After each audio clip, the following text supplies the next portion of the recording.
Hi అండి. Hello, welcome to my channel. ఈరోజు నేను చేస్తున్నాను ఎమ్మీగా నాస్టా. అది కూడా ఎలాంటి పప్పులు కానీ పిండి కానీ నానబెట్టకుండా. సో ఇక్కడ చూసేద్దాం ఎలా చేయాలో. ఇక్కడ తీసుకున్నాను చిన్న గ్లాస్తో 2.5 గ్లాసుల రవ్వ తీసుకున్నాను. సన్న రవ్వ తీసుకోండి. సో ఒక స్పూన్తో మన దగ్గర ఉన్న గరిట ఉంటుంది కదా ఇలాంటిది, సో దాంతో 1.5 పెరుగు వేసుకున్నాను. సో ఇంకొంచెం పెరుగు కావాలనుకుంటే వేసుకోండి. సో ఇలా కొంచెం కొంచెం వాటర్ వేసి మంచిగా కలుపుకోవాలి. సో వాటర్ ఒకటేసారి వేసేసారనుకోండి మొత్తం పలసగా అయిపోతే మళ్ళీ రవ్వ యాడ్ చేయాల్సి వస్తుంది.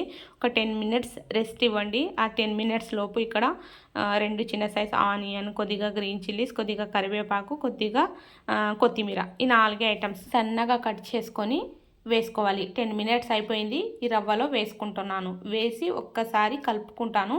దీంట్లో వాటర్ తక్కువ కనిపిస్తుంది, కొంచెం వాటర్ వేసి ఒకసారి కలిపేయండి. అండ్ కలిపేసి దీన్ని కూడా 5 మినిట్స్ ఖచ్చితంగా పెట్టాలి. టోటల్ 15 మినిట్స్ అయిపోయింది కదా.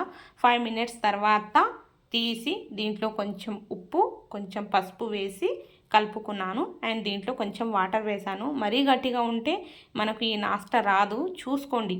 సో దీంట్లో అయితే ఒక ఈనో ప్యాకెట్ ఖచ్చితంగా వేయాలి. కొంచెం వాటర్ వేసి కలుపుకున్నాను. సో చూడండి, ఈ కన్సిస్టెన్సీలో ఉండాలి. సో ఎక్కువ పలసగా ఉండకూడదు. ఒకవేళ అయినా కూడా టెన్షన్ ఏమీ ఉండదు. సో ఇక్కడ 2 ఎగ్స్ తీసుకున్నాను. పిల్లల కొరకు హెల్తీగా ఉంటుంది.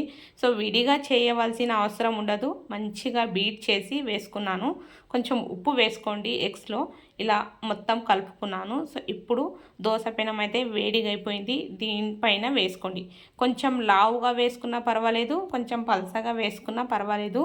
లావుగా వేసుకుంటే టైం ఎక్కువ పడుతుంది, కానీ లీడ్ కప్పాలి. పల్సగా వేసుకుంటే తొందరగా కుక్ అయిపోతుంది. సో ఇలా అట్టులాగా అనుకోండి, దోశలాగా అనుకోండి, ఎలాగైనా అనుకోండి. సో వేసి కొంచెం ఆయిల్ వేసి ఇలా లీడ్ కప్పేసి ఒక 3-4 మినిట్స్ అయితే ఖచ్చితంగా పడుతుంది. కానీ చాలా ఈజీగా అవుతుంది. ఎంత రుచిగా ఉంటుందంటే ఒకసారి తప్పకుండా మీరు ట్రై చేస్తేనే తెలుస్తుంది. సో మాటల్లో చెప్తే ఎవరికి అర్థం కాదు.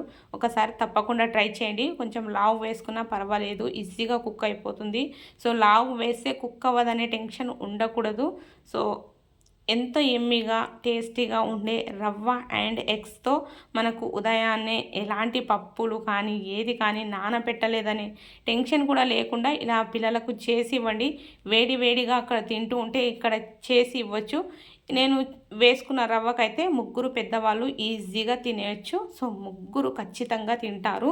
సో ఎక్కువ పెద్దవాళ్ళు ఉన్నారంటే రవ్వ క్వాంటిటీ పెంచుకోండి. ఎగ్స్ 2 వేసుకున్నా కూడా పర్వాలేదు. సో ఎంతో టేస్టీగా ఉండే రవ్వ అట్టు అయితే రెడీ అయిపోయింది. ఈ వీడియో మీకు నచ్చితే లైక్, షేర్ అండ్ సబ్స్క్రైబ్ చేయండి. Thank you.